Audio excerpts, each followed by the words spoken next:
नमस्कार अनि स्वागत छ समस्त शास्त्रप्रेमी जनलाई मेरो युट्युब च्यानल अमृत सापकोटामा। आजको यस श्रृङ्खलामा म हजुर समक्ष श्रीमद् भागवत महापुराणको दशम स्कन्द अन्तर्गत अध्याय 15देखि 17सम्मको सारांश प्रस्तुत गर्न गइरहेको छु। यसरी सुखदेव स्वामीले राजा प्रेक्षितलाई श्रीमद् भागवत महापुराण सुनाउँदै जाने क्रममा सुखदेव स्वामी भन्नुहुन्छ, लौ त राजन, मैले हजुरलाई अगासुर र बकासुरको वध कसरी भगवानले गर्नुभयो भन्ने प्रसङ्ग सुनाइसके। अब तपाईँलाई के सुन्ने इच्छा छ बताइबक्सियोस् भनेर भनेपछि सुखदेव स्वामी राजा प्रेक्षित भन्नुहुन्छ, सुखदेव स्वामी, तपाईँका मुखार बिन्दुबाट मैले श्रीमद् भागवत महापुराणका रसामृत रूपान गर्दै आएको छु। यो द्वादश स्कन्दले पूर्ण भएको श्रीमद् भागवत महापुराणको अहिले दशम स्कन्द अन्तर्गत रहेर तपाईँबाट मैले धेरै ज्ञान गुणका कुराहरू सुनिरहेको छु। अब मलाई यो जान्ने इच्छा छ कि कसरी धेनुकासुरको वध बलरामले गर्नुभयो र कसरी कालीय नागलाई यमुनाको नदीबाट श्रीकृष्ण भगवानले धपाउनुभयो त्यो सुन्ने इच्छा छ बताइबक्सियोस् भनेर सुखदेव स्वामी उप राजा प्रेक्षितले बिन्ती गरेपछि सुखदेव स्वामी भन्नुहुन्छ, राजन, कुनै एक दिनको कुरा थियो। बलराम र कृष्ण सारा गोपकुमारहरूलाई लिएर गाई चराउनका लागि वृन्दावनमा जानुभएको थियो। यसरी वृन्दावनमा गएर गाई चराउँदै गर्दा एकातिर कृष्ण भगवान र बलरामले धेरै लीलाहरू देखाइरहनु भएको थियो भने सारा गोपकुमारहरू खुसी भएर रहेका थिए। बाटोमा घरि उहाँहरू दण्डी बियो खेल्नुहुन्थ्यो, घरि लुकामारी खेल्नुहुन्थ्यो, घरि पौडी खेल्ने, घरि रुखमा चढेर ढल्ने, घरि ढ्याकहरू पल्टाउने, यस्ता अनेक तरहका खेल खेल्दा खेल्दै समय बितिरहेको थियो। उता गाईहरू चरिरहेका थिए। त्यही क्रममा बलरामले नजिकै ताडीको रुख देख्नुहुन्छ। त्यस पछाडि ताडीको रुख देखेपछि त्यो रुखमा लटरम्म ताडीका फलहरू फलिरहेका थिए र बलरामलाई ताडीका फल खान मन लाग्यो। त्यस पछाडि स्वयं बलराम गएर ताडीको पेटमा बसेर ताडीका रुखलाई घर्लिङ पारी हल्लाउन थाल्नुभयो। यसरी भगवानले ताडीका रुख हल्लाइसकेपछि बलरामले हल्लाइसके पछाडि सरर ताडीका फलहरू भैँमा झरे। यसरी ताडीका फलहरू भैँमा झरेको आवाज चारैतिर सुनियो र धेनुका नाम गरेको एउटा दैत्य पनि त्यही फल खाने इच्छाले आयो। जहाँ बलरामले तिनै ताडीका फलहरू टिप्दै मिठा मिठा फलहरू खाँदै कोही त आफ्नो धोतीमा राख्दै सङ्कलन गर्दै हुनुहुन्थ्यो। त्यही क्रममा धेनुका नाम गरेको दैत्य आएर, ए ताडीका फल खाने त को होस्, त यस्तो बालक त कहाँबाट आइस्, त जस्तोलाई मैले अहिलेसम्म पनि देखेको थिइनँ। यो त मेरो अधिकारभित्रको कुरा हो, यी ताडीका फल मैले खानुपर्छ, तैँले नखा भन्दै बलरामलाई लात्ताले हिर्काइदियो। त्यो दुष्ट धेनु काली भगवानलाई लात्ताले हानेपछि बलराम भगवानलाई लात्ताले हानिसकेपछि बलराम भगवानले पनि यो फल खाने त साराको सारा अधिकार हो, आखिर हल्लाएको मैले थिएँ त नबोलिकन आएर खान्थिस् भने त्यो ठिकै थियो। मैले मिठा मिठा फल खाएर मेरो भाइ श्रीकृष्ण र अन्य गोकुमारहरूलाई सङ्कलन धोतीमा गरिरहेको बेलामा तैँले मलाई आएर लात्ताले हान्ने आँट कसरी गरिस्? त दुष्टलाई हेर, अब म के गर्छु? तँलाई खान त के यी फल सुम्न पनि दिँदिन भनेर च्याप्प बलरामले त्यो धेनुका नाम गरेको दैत्यलाई समातिनुभयो। यसरी भगवानले च्याप खुट्टामा समातेर घुवाई घुमाइरहनु भएको थियो। वरिपरि ढ्याक घुमाइदिनु भएको थियो। खुट्टामा समातेर धेनुका नाम गरेको दैत्यले त्यही प्राण छाड्यो। किनभने भगवानले जुन चक्कर लगाइदिनु भएको थियो त्यो चक्करको वेदनालाई उसले सहन सकेन र आफ्नो प्राण त्याग गर्यो। र धेनुका नाम गरेको जुन दैत्य थियो त्यो मर्यो। त्यसले मृत्यु भयो, परमपद प्राप्त गर्यो। यसरी कुनै एक दिनको कुरा थियो। श्रीकृष्ण भगवान बलराम र अन्य गोपकुमारहरू पनि गाई दिएर जङ्गलमै जानुभएको थियो। यसरी जङ्गलमा जाने क्रममा साह्रै रसिलो घाँस थियो। त्यो रसिलो घाँसमा गाई बाछाहरूलाई छोडेर बलराम, श्रीकृष्ण, सुदामा लगायतका अन्य गोकुमारहरू चौरमा खेल्न थाल्नुभयो। यसरी चौरमा खेलिरहँदा नजिकैबाट यमुना नदी कल कल कल बगिरहेकी थिइन्। यमुना नदीको कलकल आवाज, चराचुरुङ्गीको चिरबिर गरेको आवाज अनि नजिकै गाई बाछाहरू चरेको अत्यन्तै राम्रो दृश्य देखिएको थियो। भगवान पनि आफ्ना साथी, आफ्ना दाजुसँग मिलेर अत्यन्तै प्यारका साथ खेल्दै हुनुहुन्थ्यो। त्यही क्रममा खेल कस्तो थियो भने सानो भकुण्डो फारिरहेको थियो। एकले अर्कोलाई भकुण्डो पास गर्ने, अर्कोले अर्कोलाई गर्ने, घरि लट्ठीले हान्ने, घरि हातले फालिदिने, घरि खुट्टाले फालिदिने, त्यस्तो गरेर भकुण्डो खेल खेलिरहनु भएको थियो भगवान् श्रीकृष्ण आफ्ना दाजु बलराम र अन्य गोकुमारहरूसँग। त्यस्तो अत्यन्तै मनमोहक दृश्य भएको स्थानमा भगवानले भकुण्डो खेल्दै जाने क्रममा भकुण्डो उफ्रिएर हानेको भकुण्डो उफ्रिँदै उफ्रिँदै गएर यमुना नदीको किनारमा पर्छ र यमुना नदीले सरर भकुण्डो नदीले भकुण्डोलाई बगाइदिन्छन् आफ्नो बेगले र बिचमा लगाएर भकुण्डो डुबाइदिन्छन्। सबै गोकुमारहरू हेरेका हेरे हुन्छन्, सुदामा हेरेका हेरे हुन्छन्, स्वयं श्रीकृष्ण भगवान् हेरिरहनुहुन्छ, बलराम पनि हेरिरहनुहुन्छ। अनि गोकुमारहरू भन्न थाल्छन् श्रीकृष्णलाई, लौ न नि अब हाम्रो भकुण्डो कसले ल्याइदेला, अब हामी के खेल्ने होला। यमुना नदीको तीरबाट यमुना नदीले बिचमा लिएर डुबाइसकिन्, अब के गर्ने होला, कसो गर्ने होला। सारा गोकुमारहरू चिच्चाउन थाले। बलरामले पनि लौ न नि कृष्ण कुनै उपाय छ कि गर्नु पर्यो भन्न थाल्नुभयो। उता सुदामा नि हे कृष्ण केही उपाय छ कि भन्न थाल्नुभयो। साराका सारा कृष्ण भगवानलाई बिन्ती गर्न थाले, हे कृष्ण हाम्रो भकुण्डो कसरी होला ल्याउने भन्न थाले। त्यस पछाडि कृष्ण भगवान त उहाँको आफ्ना लीला प्रकट गर्नका लागि साह्रै चतुर हुनुहुन्थ्यो र उहाँले यसो विचार गर्नुभयो, अब यसलाई कसरी होला ल्याउने, अब जसरी पनि ल्याउनुपर्छ भनेर वरिपरि हेर्दै हुनुहुन्थ्यो। त्यही यमुना नदीको किनारमा एउटा कदमको रुख रहेछ। त्यो कदमको रुखमा लठरममा फलहरू त एकातिर झुन्डिरहेका थिए, फलफुलहरू झुन्डिरहेका थिए भने अर्कोतिर सर्लक कदमको हाँगो यमुना नदीको बिचसम्म पुग्ने गरी लामो हाँगो तयारिएको रहेछ। त्यस पछाडि श्रीकृष्ण भगवान ल यही रुखको सहायता लिएर मैले त्यो बललाई लिएर आउँछु, तिमीहरू चिन्ता नगर, भकुण्ड म लिएर आउँछु अनि खेल्नुपर्छ भनेर त्यही कदमको वृक्षमा चढ्नुभयो र त्यो लामो हाँगोमा जुन यमुना नदीमा गएर सर्लक छाया पारेको थियो त्यो हाँगोले त्यसैमा चढ्नुभयो र चढिसके पछाडि यसो तल हेर्नुहुन्छ भगवानले भकुण्डो त धेरै गहिराइमा छ, यमुना नदी अत्यन्तै गहिरी थिइन्, गहिराइमा छ। त्यस पछाडि भगवानले अब माथिबाट तान्न सकिँदैन, आम फालेर जान्छु र लिएर आउँछु भन्नुभएको थियो। त्यही क्रममा अन्य गोकुमारहरू डुल्दै डुले गरेका बटुवाहरू आउँछन्, हे कृष्ण भगवान त्यो साह्रै गहिरो छ, हे कृष्ण बालक यस्तो बालक त्यो यमुना नदीमा आम फाल्नु हुँदैन, त्यहाँ त कालीय नाग गरेको डरलाग्दा नाग राजा छन्, उनको विषले सारा यो यमुना नदीको जल विष समान भएको छ, जो त्यहाँ पस्छ त्यो बाँचेर निक्लदैन, मर्छ, त्यसकारण यति सानो बालक सानो हुँदैन भन्दै बटुवाहरू त्यही जुन कदमको रुखमा श्रीकृष्ण भगवान चढ्नु भएको थियो फेदमा आएर अनुनय विनिमय गर्न थाल्छन्।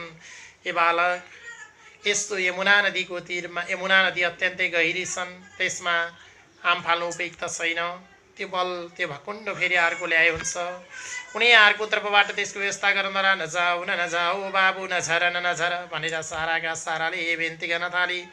तर कसैको अनुनय विनयलाई भगवानले सुन्नु भएन, उहाँको त सारा लीला थियो त्यो लीला परम्पार थियो। त्यस पछाडि स्वयं कृष्ण भगवान लौ त लौ मेरो चिन्ता गर्नु पर्दैन, तपाईँहरू यही रहनुहोस्, म भकुण्डो लिएर आउँछु भन्नुभयो। कदमको रुखको त्यहाँकोबाट यमुना नदीमा आम फाल्नुभयो।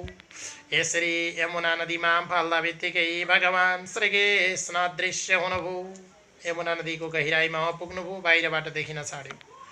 त्यस पछाडि यता गोकुमारहरू अब श्रीकृष्णलाई कालीय नागले खाइसक्यो, अब यो यमुना नदीको पानी अत्यन्तै विष छ, जो त्यहाँ जान्छ त्यो त भस्म खरानी हुन्छ, यस्तो खाराएको छ, यो स्थानमा अब कृष्ण बाहिर आउने उपाय छैन। अनि लौ न कृष्ण के भयो भनेर रुन कराउन चिच्याउन थाले, हे हाम्रा कृष्ण कहाँ गयौ नि तिमी, हिजोसम्म कसरी खेल्थ्यौँ, केही अगाडिसम्म खेलेका थियौँ, आज भकुण्डो लिने न्युले यमुना नदीको जलमा हाम फाल्यौ, अब तिमी फर्केर आउने छैनौ, हे हाम्रा कृष्ण भन्दै सारा गोपालहरू वरिपरि हिँडिरहेका बटुवाहरू बलराम सुदामा सबै रुन कराउन थाल्नुभयो। गोकुमारहरू दौडेर यशोदा समक्ष आउँछन्, यशोदा रोहिणीलाई सारा वृत्तान्त सुनाउँछन्। रोहिणी यशोदा पनि नन्द बाबा पनि रुँदै रुँदै यमुना नदीको तीरमा जानुहुन्छ। साराका सारा रोएर तुति बिन्ती गर्न थाल्नुहुन्छ, हे हाम्रो कृष्ण आइदेऊ नै यमुना नदी पार गरी, यमुना नदीबाट निक्लन बाबु बाहिर निक्ल भन्दै उदा यशोदा रोहिणी मरसा परी परी मड्कीले छातीमा हानी हानी रुनुहुन्छ, लाउन नि मेरो बालक के भयो तिमीलाई, कहाँ भयो अदृश्य तिमी, अब मैले कसरी रहने होला, सारा गोपाल नै सुन्ने सह मेरो कोक्ने गाली भयो भन्दै यता यशोदा रोहिणी नन्द बाबा कराउन रुन थाल्नुहुन्छ। गोकुमारहरू रुन कराउन थाल्छन्, भगवानको तुति बिन्ती गर्न थाल्छन्। उता जुन यमुना नदीमा आम पाल्नु भएको थियो, श्रीकृष्ण उहाँ यमुना नदीको गहिराईमा पुग्नुहुन्छ। यसरी गहिराईमा पुगेर चारैतिर हेर्दा केही माछाहरू त्यहाँ तैरिएका अत्यन्तै प्यारका साथ पौडी खेलिरहेका थिए। वरिपरि हेर्ने क्रममा श्रीकृष्ण भगवानले भकुण्डको सट्टा एउटा कालिया नाम गरेको नागराजालाई देख्नुहुन्छ। कालिया नाम गरेका नागराजाका फणाहरू फिजारिरहेका थिए र कालिया नागका जुन मुखबाट प्रत्येक फणाबाट विषको अत्यन्तै तुहेलो अथवा धुवाँ निक्लिरहेको थियो। साराका सारा यमुना नदीको पानी नि विषालु बनेको थियो, अत्यन्तै दूषित बनिरहेको थियो। जो यमुना नदीमा पस्थ्यो त्यो साह्रै मर्ने, खारैले मर्ने थियो, त्यस्तो विष चलिरहेको थियो। यसरी विष फालिरहेको यमुना नदीको आसनमा अथवा पिँधमा कालिया नागलाई देखेपछि भगवान श्रीकृष्ण कालियाको नजिकै जानुहुन्छ। यता कालिया नागका श्रीमतीहरू जो नजिकैमा थिए उनीहरू आएर बिन्ती गर्छन्, ओहो बाबु तिमी को हो, कहाँबाट आयौ, के गरी तिमी यहाँ त बस्यौ नि कालिया नागराजा अथवा हाम्रा स्वामिनी, अब तिम्रो अन्त्य गरिदिनु नै छ, तिमी यहाँबाट सकेसम्म भाग बाबु भाग, हामीबाट केही वरदान लिएर जाऊ भनेर कालिया नागका श्रीमतीहरूले उनी कृष्ण भगवानलाई एउटा सामान्य बालक सम्झेर भाग बाबु भाग, तिमी यहाँ बस्नु उपयुक्त छैन, हाम्रा स्वामी कालिया नागराजाले डसेर तिमीलाई मार्नेछन्, छिटोभन्दा छिटो जाऊ भनेर बिन्ती अनुदै बिन्ती गर्न थाल्छन्।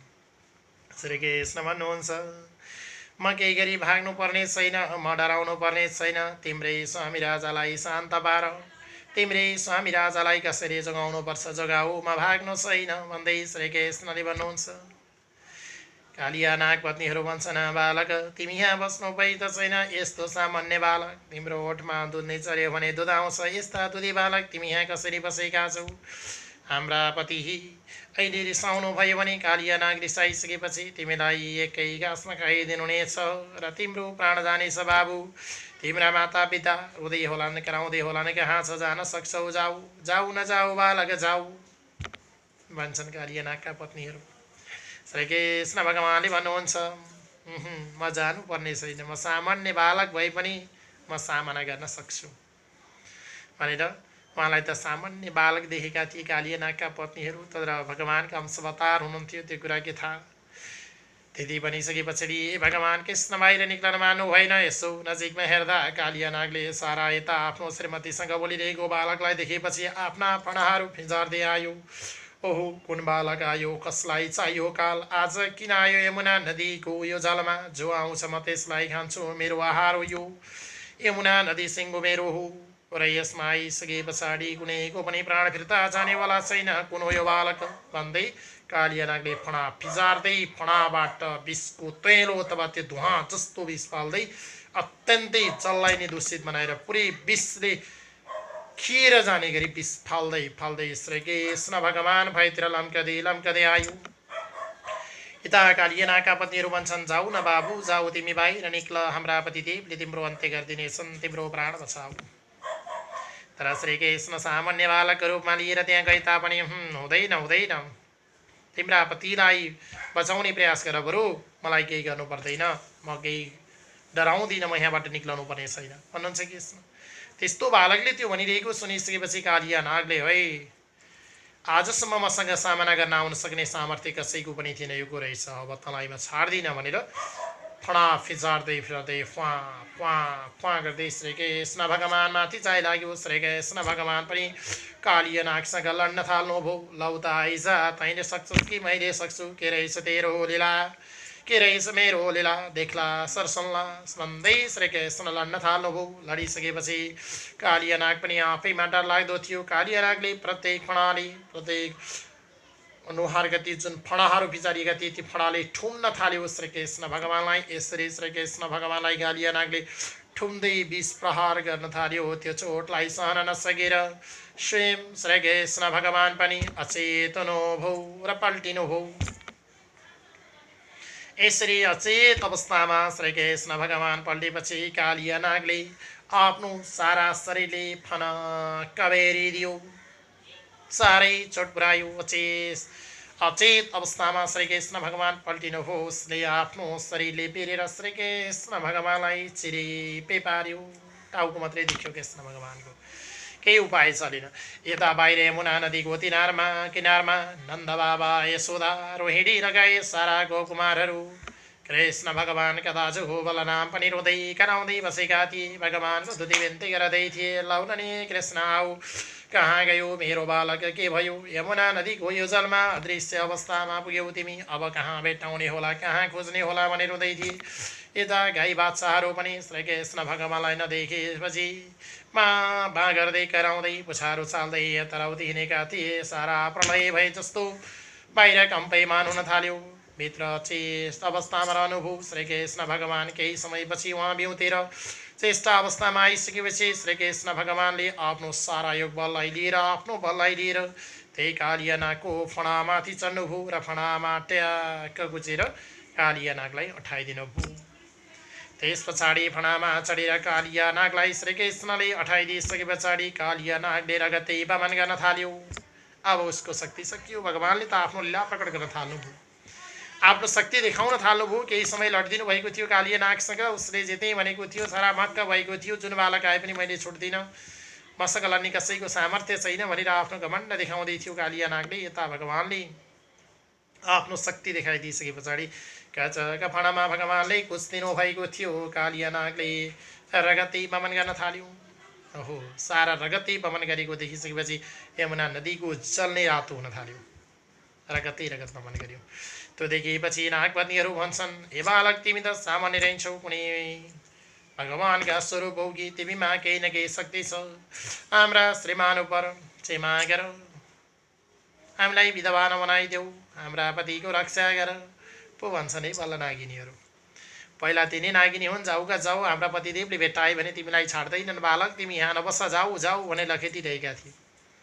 तर कृष्ण भगवान भाग्नु भएन। अहिले कृष्ण भगवानले त्यही कालिया नागको जुन शिरमा फणामा टेकेर सारा रगत बमन गर्ने गरी अठाइदिनु भएको थियो। त्यस पछाडि त पत्नीहरू आउन थाले र हाम्रा पति उपर क्षमा गर, नमारिदेऊ बालक, हामीलाई विधवा नतुलाइदेऊ, हामी क्षमा माग्छौँ, हाम्रा पतिको यो घमण्ड थियो, यो घमण्डलाई तोडिदेऊ। ओहो, तिमी त सामान्य बालक होइनौ, केही न केहीका शक्ति छौ भनेर तुति बिन्ती गर्न थाले। यसरी भगवानको तुति बिन्ती गरिसकेपछि स्वयं श्रीकृष्ण भगवानले अठाइदिनु भएको थियो। कालिया नागले पनि सारा रगत बमन गर्यो र छाड्यो र भगवानका शरणमा पर्न थाल्यो। हे बालक, मैले चिनिन, तपाईँ त दृश्य स्वरूप भएर अथवा कुनै शक्ति लिएर आउनुभएको स्वयं भगवान हुनुहुन्छ कि? म उपर क्षमा गरी बक्सियोस्, मैले गल्ती गरेँ, अब मेरो तपाईँसँग लड्ने सामर्थ्य छैन, लौन नि बालक, मलाई क्षमा दिनुहोस् भनेर कालिया नागले भगवान श्रीकृष्णको चरणमा पर्यो। त्यस पछाडि श्रीकृष्ण भगवान भन्नुहुन्छ, यमुना नदीको जल तिमी आएर बसेदेखि नै दूषित भएको छ, यसलाई बचाउनुपर्छ। यमुना नदीको संरक्षण गर्नु मेरो यो दायित्व हो। अब तिमीलाई मैले यहाँबाट छोड्दिनँ, छोड्छु भने त एउटा शर्तमा छोड्छु, मान्छौ त नाग? यसरी श्रीकृष्ण भगवानले भनिसके पछाडि उसलाई भयो कि अब यो त एउटा सामान्य बालक होइन, भगवानको लीला रहेछ। लौन नि मेरो भगवान, मैले जानिनँ तपाईँमाथि मैले कुदृष्टि लगाएँ, म उपर क्षमा गरी बक्सियोस्। भगवानले जे भन्नुहुन्छ म त्यो मान्छु, तर मलाई नमारी बक्सियोस्, मेरो प्राण बचाइ बक्सियोस्, सारा परिवार समक्ष म यहाँ रहेको छु, मैले गल्ती गरेँ भगवान भन्दै श्रीकृष्ण भगवानको चरणमा कालिया नाग भयो। त्यसपछि भगवानले एउटा शर्त राख्नुभयो, लौ त तिमीले यहाँबाट छाडेर जान्छौ भने, यो यमुना नदीलाई छाडेर तिमी अन्यत्र जान्छौ भने मैले तिमीलाई मार्दिनँ भनेपछि कालिया नाग भन्छ, लौन्ने प्रभु, तपाईँले जहाँ भन्नुहुन्छ म त्यहाँ जान्छु। अब श्रीकृष्ण भगवान भन्नुहुन्छ, त्यसो भने तिमी यहाँबाट रमणक नाम गरेको एउटा द्वीप छ, त्यो रमणक नाम गरेको द्वीपमा जाऊ र तिम्रा त्यो सारा परिवारसँग तिमी त्यहाँ रमाएर बस्छौ, तिमी यहाँ बस्नु उपयुक्त छैन भनेर श्रीकृष्ण भगवानले भन्नुहुन्छ। त्यस पछाडि दा नागराजाले कालिया नागले भन्छ, ओहो प्रभु, म त त्यो रमणक द्वीपमा जान सक्दिनँ, त्यहाँबाट श्राप परेर म यहाँ आएको हो, म त्यहाँ जान सक्ने मेरो सामर्थ्य छैन, म माथि श्राप परेको छ, म जान सक्दिनँ भनेपछि मलाई त्यहाँ गइसकेपछि गरुडले छाड्ने छैनन्, गरुड देवताले मार्ने छन्, त्यसकारण म कसरी जाउने प्रभु भनेर श्रीकृष्णकै चरणमा पर्छ फेरि कालिया नाग। अब तिमीले चिन्ता गर्नु पर्दैन कालिया नाग, मैले तिम्रो फणामा जुन टेकेको छु, जसले गर्दा मेरो पाउ तिम्रा फणामा परेका छन्, पाउका छाप छन्, यति पैतालाका छापहरू छन्। जब यी पैतालाका छापहरू तिम्रा फणामा देखिनुहुनेछन्, गरुडले तिमीलाई छुने सामर्थ्य हुने छैन। अब गरुडबाट तिमी डसिनु पर्ने छैन, जुन छाप मैले छोडेको छु त्यो छाप देख्दा बित्तिकै गरुडले तिमीलाई डस्ने त होइन, उल्टो प्रशंसा गरेर उल्टो तिम्रो तुतिमिन्ती गरेर छाडिदिनेछन्, ल जाऊ त जाऊ, अब त्यहाँ नबस्छ भनेर यमुना नदीबाट कालिया नागलाई सपरिवार भगवानले धपाइदिनु भयो। यसरी रमणक द्वीपमा पठाइदिइसके पछाडि भगवान निक्लनु भयो। यमुना नदीबाट बाहिर निक्लने क्रममा सारा गोपालवासीहरू बलराम सुदामा यता रोहिणी यशोदा नन्द बाबा बाहिर साह्रै बिलौना गरेर बस्नु भएको थियो। यसरी श्रीकृष्ण भगवान बाहिर प्रकट भइसकेपछि सबैले तुति बिन्ती गर्न थाले। यता यशोदाले रोहिणीले नन्द बाबाले गएर अङ्कमाल गर्दै, हे मेरो बाबु, तिमी कहाँ गएका थियौ, के भयो नि, तिमीलाई नदेख्दा हामी बिलौना गरेर यहाँ बसेका छौँ भन्दै अङ्कमाल गर्न थाले। गाई र बाछा वरिपरि आएर सुमसुमाउँदै श्रीकृष्ण भगवानको वरिपरि घुम्न थाले। यता भकुण्डो प्राप्त गरिसके पछाडि गोपालहरू अत्यन्तै खुसी भई कृष्ण भगवानको तुति बिन्ती जय जयकार गर्न थाले। दाजु बलरामले नि, मेरो भाइ तिमी त आयौ नि, मेरा लागि रह्यौ नि साथी भन्दै श्रीकृष्ण भगवानलाई नि अङ्कमाल गर्न थाले। यसरी अत्यन्तै प्यारका साथ बाहिर उनीहरू रमाउन थाले। नन्द बाबा, यशोदा, रोहिणी, बलराम, सुदामा, सारा गोपालवासीहरू खुसी भए। यसरी सुखदेव स्वामीले राजा परीक्षितलाई भन्दै जाने क्रममा राजा परीक्षित भन्नुहुन्छ, सुखदेव स्वामी, ओहो, कालिया नागलाई त रमणक नाम गरेको द्वीपमा श्रीकृष्ण भगवानले पठाइदिनु भयो, त्यो त मैले जाने। अब कालिया नाम गरेको जुन नाग राजा यमुना नदीको किनारमा आएर यमुना नदीमा बस्नुपर्ने कारण के थियो त, त्यो पनि सुन्ने इच्छा छ, बताइ बक्सियोस् भनेर बेसकै प्रसङ्गमा सुखदेव स्वामी उपराजा प्रेक्षितले सोधेपछि सुखदेव स्वामी भन्नुहुन्छ, राजन, धेरै पहिलाको कुरा थियो। कुनै एक समयमा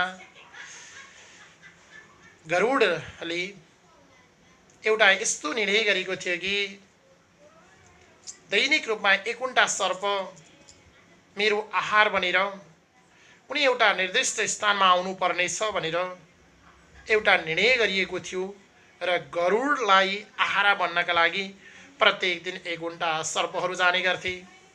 यसरी प्रत्येक दिन 51टा सर्पहरू जाने क्रममा केही समय सर्पहरू गइसकेपछि गरुडले आहार गर्थ्यो, गरुडले खानुहुन्थ्यो। दैनिक एउटा सर्प गरुडको आहारा बन्न जानु पर्थ्यो।